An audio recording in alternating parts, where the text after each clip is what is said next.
All right. Well, hey, you guys, welcome out to Momentum Church. We are so stoked that you guys are here. And man, it's so good to see you guys.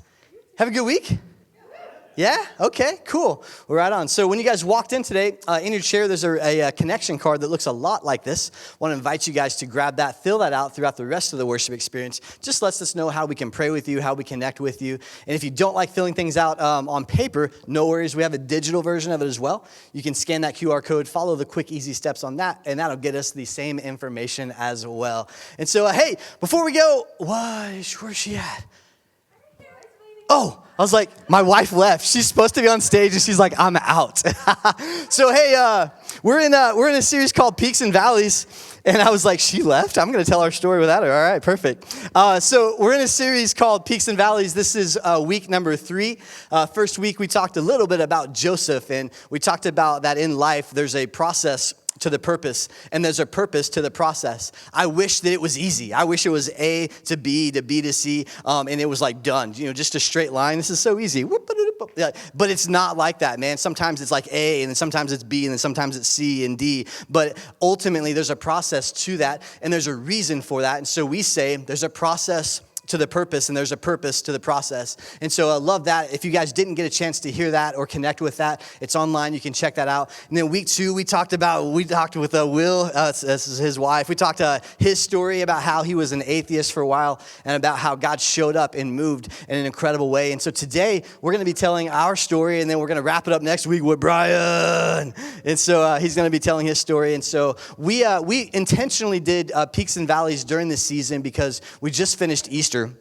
And sometimes I think in the Bible, there can be a little bit of a disconnect between thousands and thousands of years, right? Like that was Paul. He was way back then, we don't have the opportunity to hear what's in his mind right now. We just have his writings. And so what we wanted to do is we wanted to tell stories of life change today with people that you could touch, people that you could look into their eyes and hear their stories and hear what it is that they felt like in the middle of that moment, because it's not always been easy. And we don't get the internal dialogue in the Bible. I wish we did. That would be awesome. I would love to know what Daniel was thinking right when he gets thrown in the lion's den and these lions are about to eat him. I would love to know what's going through his mind in that moment, but we don't get that internal dialogue. And so we wanted to do this series to tell stories of difficult stories, hard stories, but ultimately in the middle of those stories, God's showing up and doing incredible things. And that's what we're in this series for. And so we're going to be talking about our story a little bit today. This is my wife. Everyone say, hey, what's up? Hi.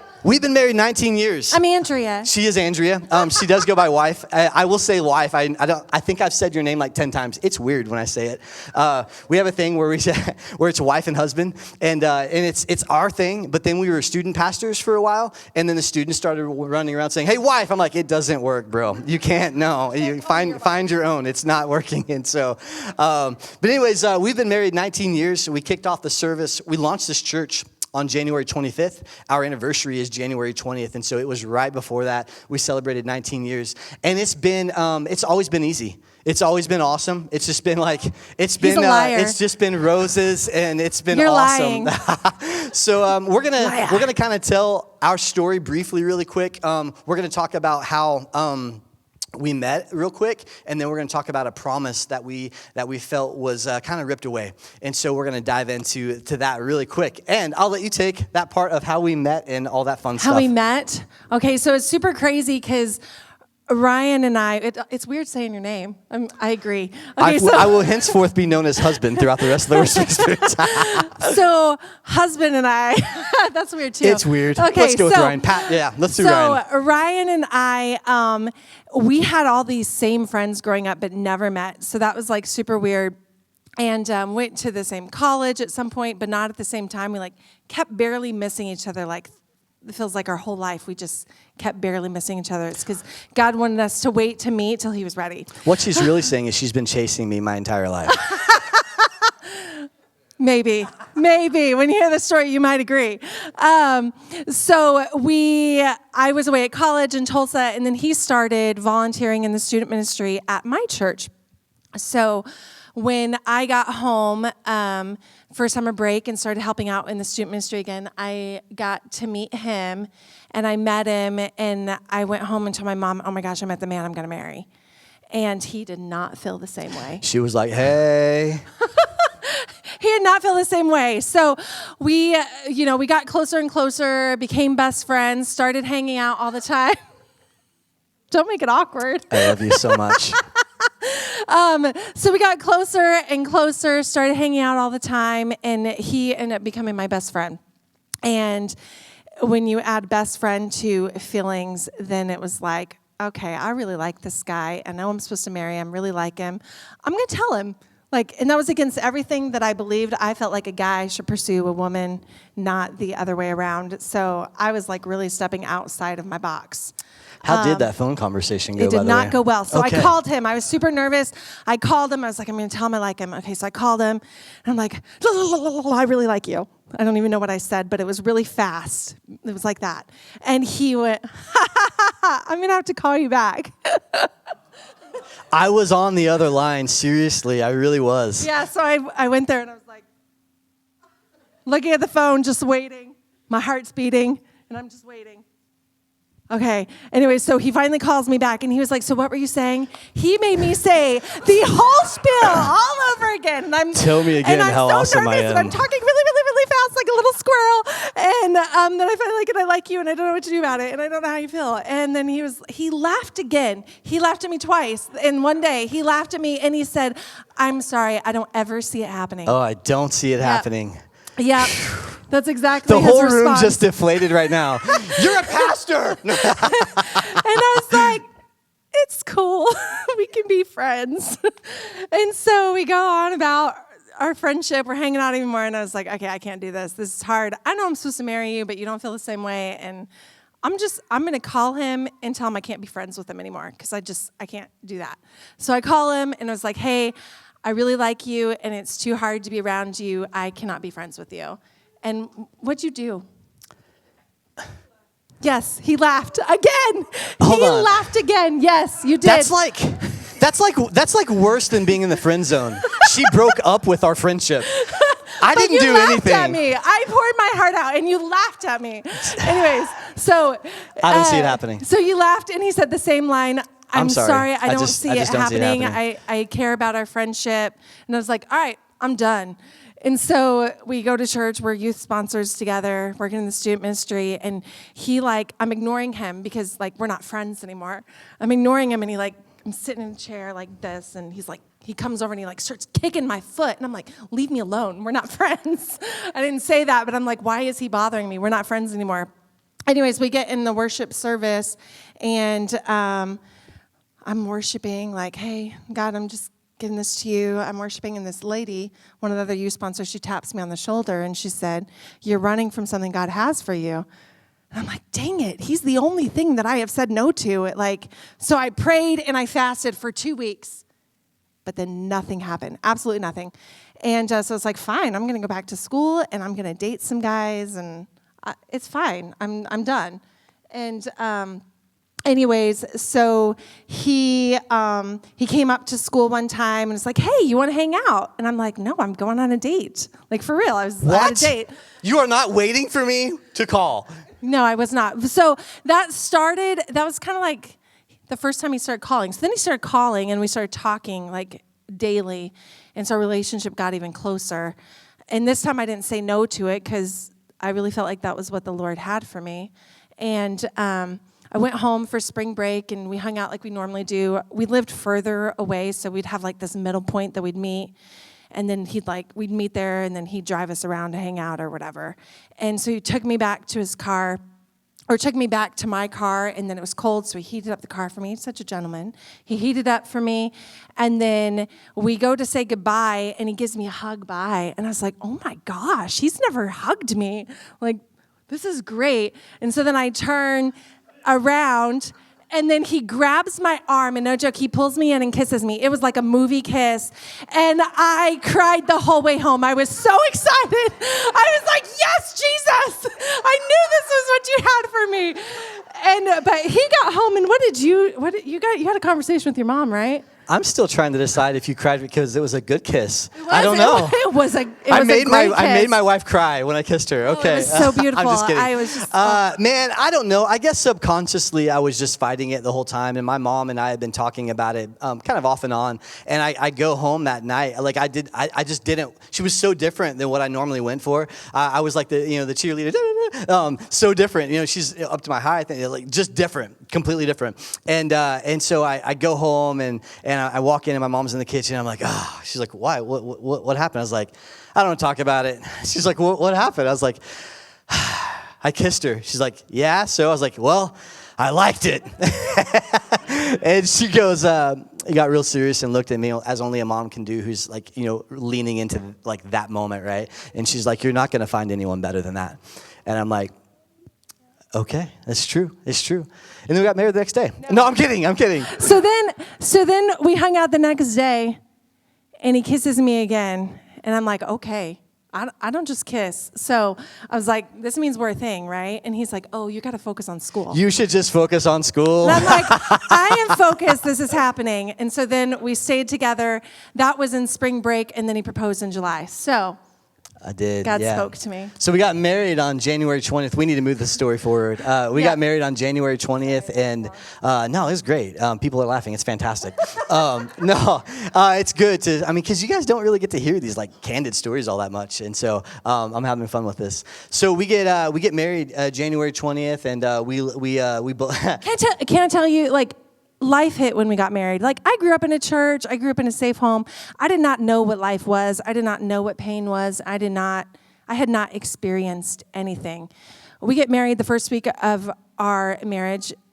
He loses his job. I didn't have a job. He loses his job. So, like, he lost it the week of our wedding. So that was, like, starting really strong. And that was crazy because, like, God allowed us to have time together for, like, a month, where it was just me and him. And I think God was just preparing us for that next season because we like just got to hang out together, but he's like, life's gonna get crazy. You need this time together. And so we would literally like just get pizza and play board games all day. We really liked Pirates of the Caribbean. Pizza and Pirates. So we got all these Pirates board games, and we would play Pirates, and we would eat pizza, and it was a glorious time. It was wonderful. It was wonderful. And then he gets a job, we both went on staff at a church, and then that's when life like really hit. Do you want me to keep talking, or you want to say something? I talk all the time. You're good. Okay, so that's when life like really, really hit. We're at this job, and I get pregnant, and this was like, we got married in January, so this is in the summertime. So I find out I'm pregnant, and we're super young. We were not planning on having kids right away. And so, like, I remember doing the pregnancy test, and it, like, barely showed up as positive, and I was like, what does that mean? And I just remember, like, sitting on the toilet crying because I was like, I don't know if this is, like, the right timing.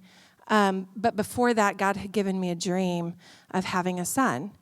And in that dream, my son was standing in the middle of a crowd making a loud noise for him. And so I felt like God gave me this promise. And so I was really excited. Even though I was terrified, I was really excited because I felt like God was fulfilling this dream that he gave me. And then we announced it to everyone because we didn't know there's, a chance you could not keep your baby. And so I didn't know that. So we announced it to everybody. We told everyone. And I was maybe like 4 weeks pregnant. And then I started getting like that next like couple days, I started getting a lot of cramping and a lot of bleeding. And went to the doctor, and they ran a bunch of tests. And they're like, it looks like you lost the baby. I was young. I was scared. I did not go to a gynecologist. So I went to my primary doctor, so they didn't do an ultrasound. So that was mistake number one. Didn't do an ultrasound.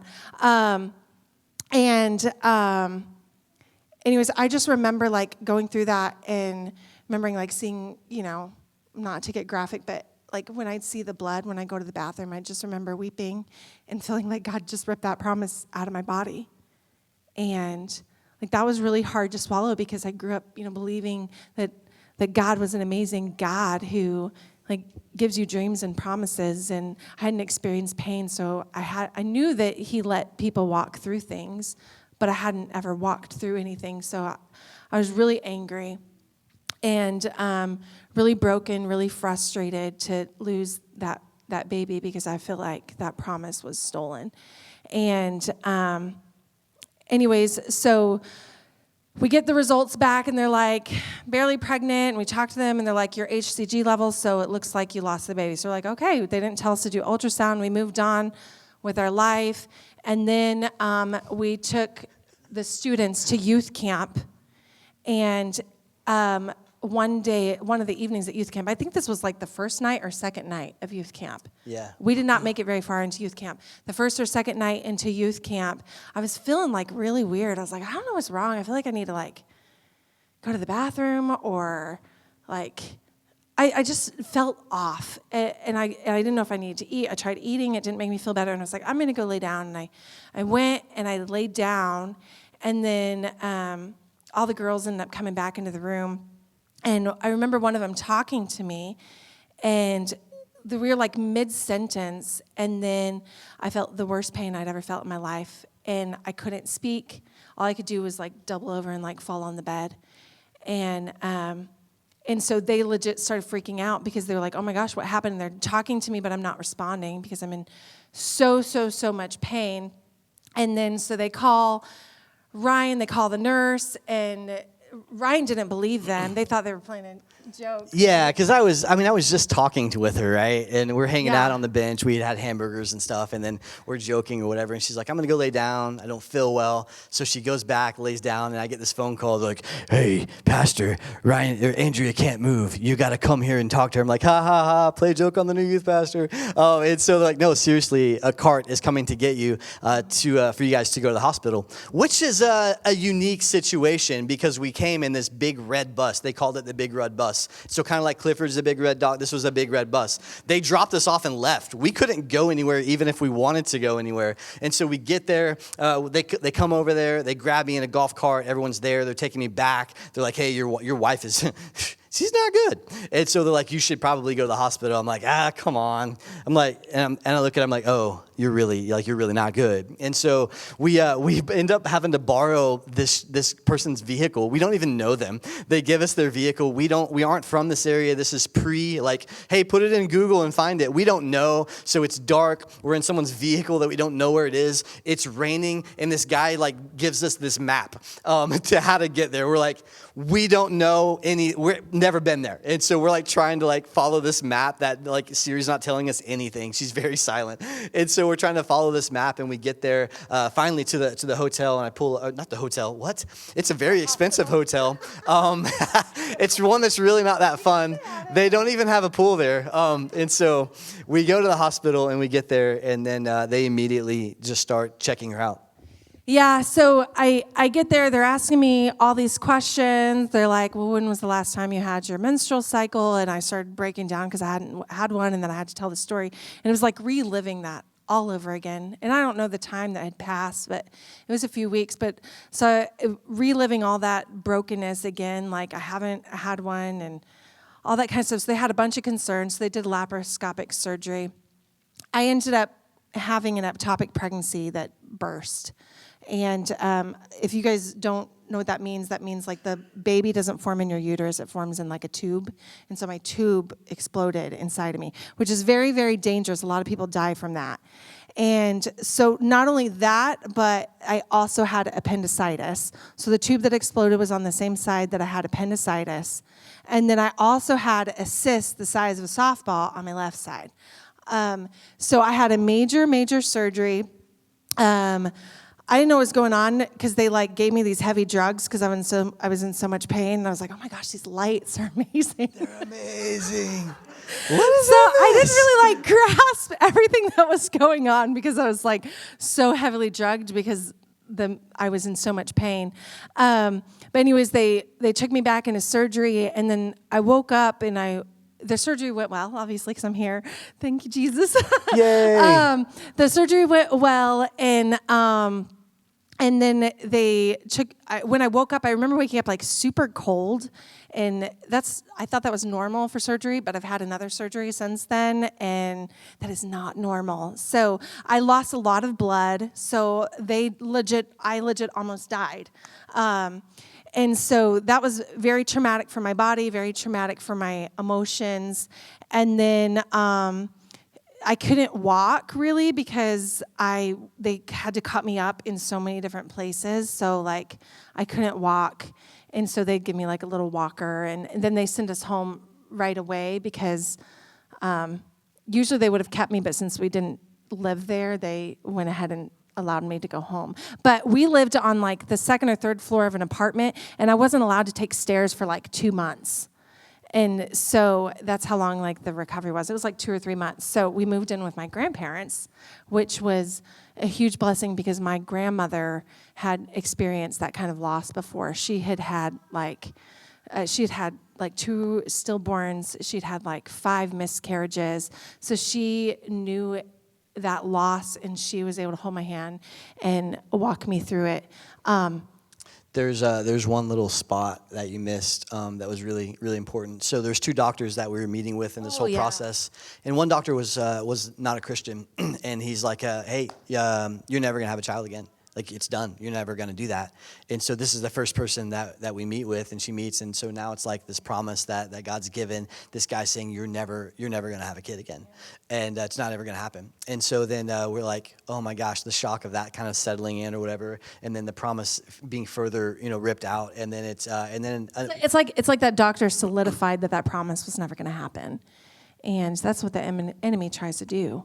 Like when God gives us a promise, he tries to tell you that it's not going to happen. He places fear in your life, and then he tries to solidify that it's never going to happen, because if you get scared, then you stop trying to walk into that promise.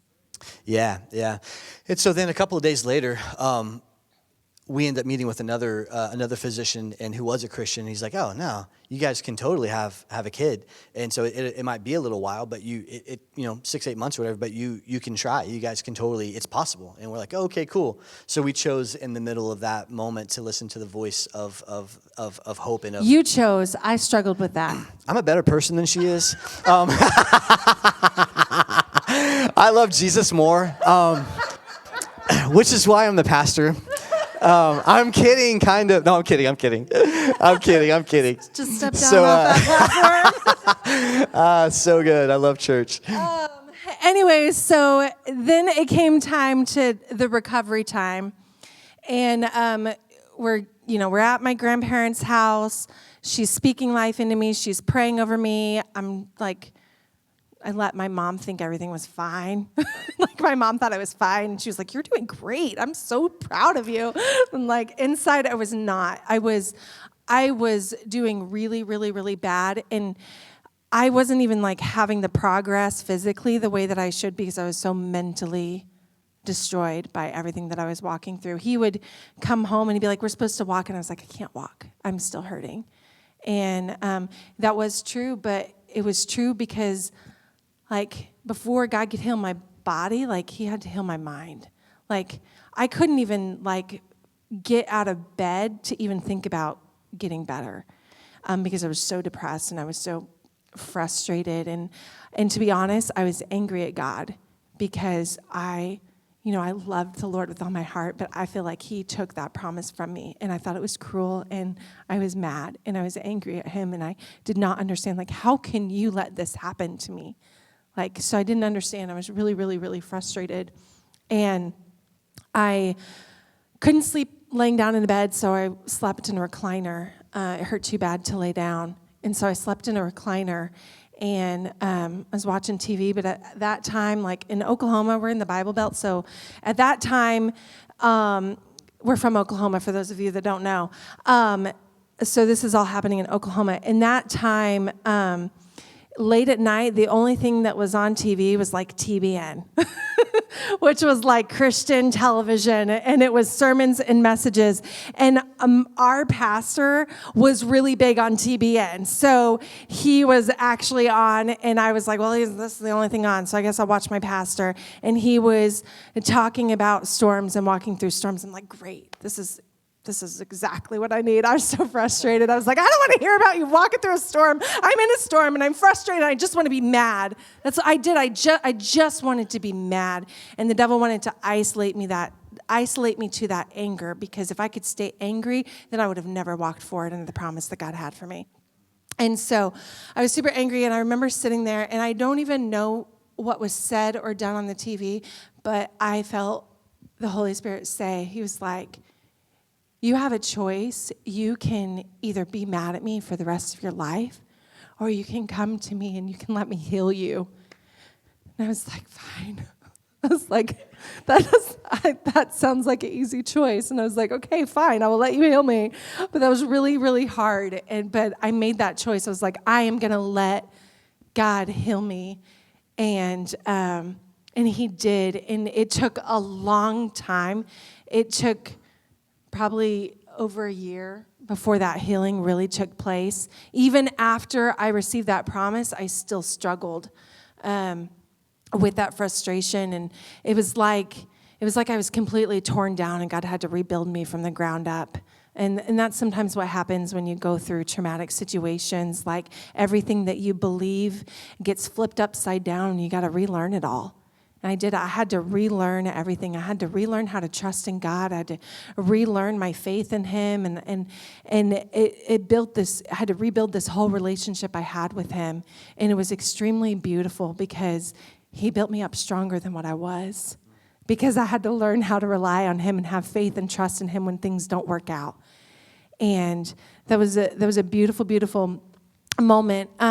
So fast forward a little bit. I was supposed to wait to get pregnant. I think it was 6 months I was supposed to wait because my body went through so much trauma. And I got pregnant in 4 months instead. And so that automatically brought a lot of healing for me. And I knew when I got pregnant, I knew that I was going to have a son. And I carried, there's all different things that people say, oh, if you carry high or carry low, it looks like you're having a girl or boy. And everyone thought that I was having a girl. Everyone I talked to, like, you're having a girl. I'm like, no, I'm having a boy because God gave me a promise. So I know I'm having a son because He gave me a promise. That other child was a blessing I get to have in heaven. But it wasn't a blessing I was supposed to have on earth. But my son, Tristan, is the blessing and the promise that God had for me. Awesome. Yeah, so that's cool. Go ahead. You're good. But let me tell you his name. So his name is Tristan Michael Elliott, and God gave me this name before the first time I got pregnant. But Tristan means to make a loud noise. Because of that dream, he was making a loud noise. Michael means like Christ, and our last name Elliott because Jehovah is our God.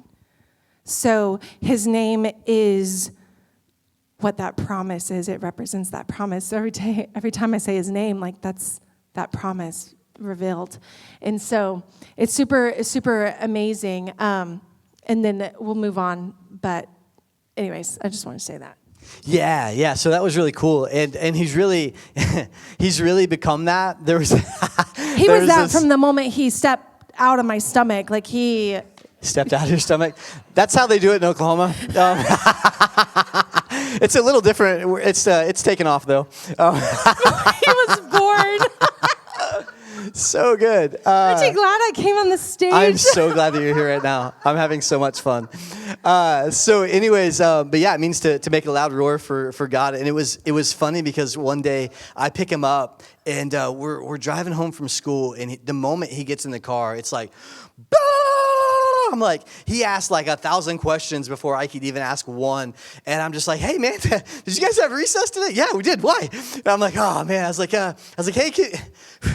It's a lot. Could you just be quiet for a little bit? He's like, no. I was like, what do you mean no? He's like, I can't be quiet because I was meant to be heard. I was like, dang it. We had to name you that, didn't we?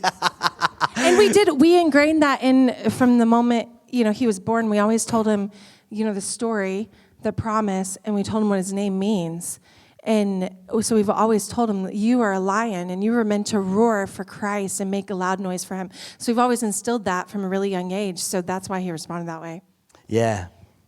I mean, he is the epitome of that dream. I mean, I don't know if you guys have seen things he's done on social media, but like he is that. And so it's beautiful to see that now. So good. Yeah. So good. And so let's We wanted to tell this story because dreams and promises are hard. This whole series is Peaks and Valleys. That's about discovering and encountering God in the high moments and the low moments. And I love that God is just as much God at the peak as He is in the valley. And sometimes we don't understand the process for it. We would have never in a million years written down, hey, here's the process of how this promise is going to happen. And I kind of want to just come full circle here. Is that there's people in here I think right now that have promises from God, and you feel like they failed. Maybe you feel like they've been forgotten. Maybe you haven't remembered them in so long because of the pain that it represents in the middle of it. And sometimes it's easier to forget the promise than it is to endure the pain. And there's been moments in our lives, in situations in our lives where it's like, man, just forget the promise because it's too hard to remember it, because it's like, yeah, this is what God has, but we're not in that moment right then. And I'm not saying that that's healthy. And so, but sometimes that is the reality of it, is that I think we try to put our timetable on God's promise when that's not really how it works. And God has a process to the purpose and a purpose to the process. And we walked through this crazy, insane moment, and it was very difficult and it was very hard, but God revealed character that He revealed part of His character to Andrea that she had never experienced before. And it was real interesting because prior to all this happening, we were having this moment under a pavilion at this same camp, and it was really weird. I don't really do a lot of prophetic things, but it was so loud. I'm praying over her, and it was like this phrase that it was like God's about to develop you into a rose. I don't really know what all the whole process is. And so through everything that she went through, there was a birthing, and there was a process of her developing into who it is that she is now. And because of what she faced then, and because of what she walked through then, she's now able to walk through so much more, and she's able to fight, if you will, so much more than what she did in that moment. And her faith is stronger than what it's ever been because of that moment. And I wish growth was easy. I wish growth didn't have to happen in the middle of the tension, but growth always happens in the middle of the stretch. Growth always happens in the middle of pressure. And so sometimes God allows the pressure in our life to create and perform things in us that couldn't be created or performed outside of us walking through that pressure. And it's not fun, and it's difficult, and it's hard, and it's challenging. But in the middle of all of that, God's given her an incredible story, an incredible testimony that she's been able to minister to so many ladies that have walked through this same thing, but little different details. And it's really interesting. The thing that the enemy tries to use to destroy your life, God will bring healing to that and put you in a position to bring in ministry to other people who are walking through that exact same thing that the enemy's trying to destroy and kill in the middle of that moment. And God's done that time after time after time after time again. And I don't know where it is that you're at right now. I don't know what promises that you may feel like have been long forgotten. I don't know. I mean, if you're sitting in the brokenness of promises or the ashes of what that looks like, and maybe it feels like promises have been long forgotten, or maybe it feels like it's never going to happen, or maybe you're angry at God because you feel like God stole something from you, but really He didn't. He's just working something out in you.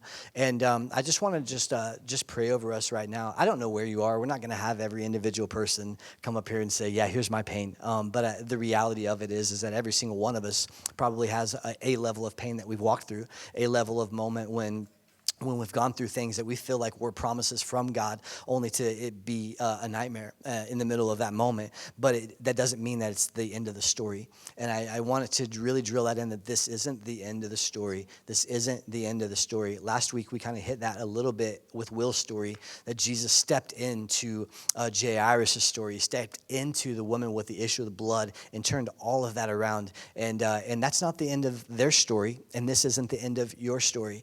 And I want to challenge you to begin to pray for that promise again, to begin to dream again. And it's hard sometimes. It wasn't instant for us. Man, we both wanted to leave, and there's even more to the story of this whole moment.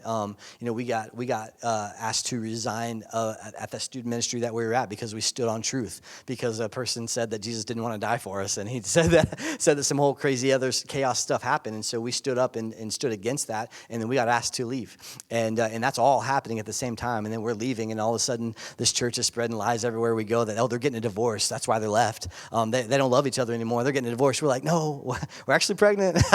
And so it's the exact opposite. But there was this crazy whirlwind of things that happened with church hurt, but then physical hurt and emotional hurt. And the entirety of our world was being challenged. And it was crazy. But in the middle of all of it, I can, with 100% confidence, say that I wouldn't change any of it. It sucked. It was hard. It was difficult, but I wouldn't change any of it because I got to understand things about God that I never would have before. I got to understand his character and his nature. There's nothing like being held in the arms of God in the lowest moment of your life.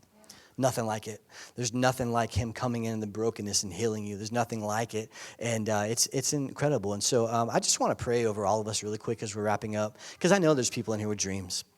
I know there's people in here that those dreams have been long forgotten, and maybe the promises feel like you feel like God's stolen those from you. And I know there's people in here that are walking through that, and I just want to pray over you because it's not the end of the story. It's not the end of the story, and I pray all the time that God would raise people up from the ashes of their brokenness and step into the promise that God has for them, and not continue to stay in the messiness of that or in the ashes of it when it would be so easy to do that. And so let's go ahead and pray. God, thank you so much for your story. Thank you so much for the things that you've done in our life. And this is not to elevate our story. This is not to make us look special, because we're not. You're the hero of this story. It's all you. And you're the hero of every story, God. And I thank you right now for every single person that's here. There's dreams. There's promises. There's things that have been broken. There's things that have fallen to the floor. There's things that maybe they stepped out and tried, and maybe they stepped out and pursued it time after time after time again for it only to fail. And I want to encourage you right now that failure is not a person. Failure is an event. Failure is a moment. It's not you. You are not a failure. God didn't create you to fail. He didn't give you a promise and dangle it in front of your eyes to be rude or to be manipulative. That promise is for you. God's going to fulfill that promise as we align our lives to him, as we open up our hearts in the middle of chaotic, destructive, hard, difficult moments, as we allow him to bring healing to us. He'll bring healing through us, and the promise that he has for you will come about. This isn't the end of the story. One of my favorite scriptures of all time is that so shall my word be that goes out of my mouth. It will accomplish the thing that I've called it to accomplish. It will not return void. The promise that God has given you has been spoken out of his mouth, and it's something that he has given you. It will not return void. God's word will not return void. It will not return void. You can stand on it. You can slide all the chips in the middle of the table for it, and you can bet your entire life on it. It's going to happen. When? I don't know. How? No clue. But I do know that God is not a God that he can lie. And if he's given you that promise, if he's given you that dream, grab it. Refuse to give it up. Whatever the hurt feels like, refuse to give it up. Refuse to give it up. Take another step. Keep pressing forward. Keep pursuing. Keep praying. Even when it's the hardest thing for you to do.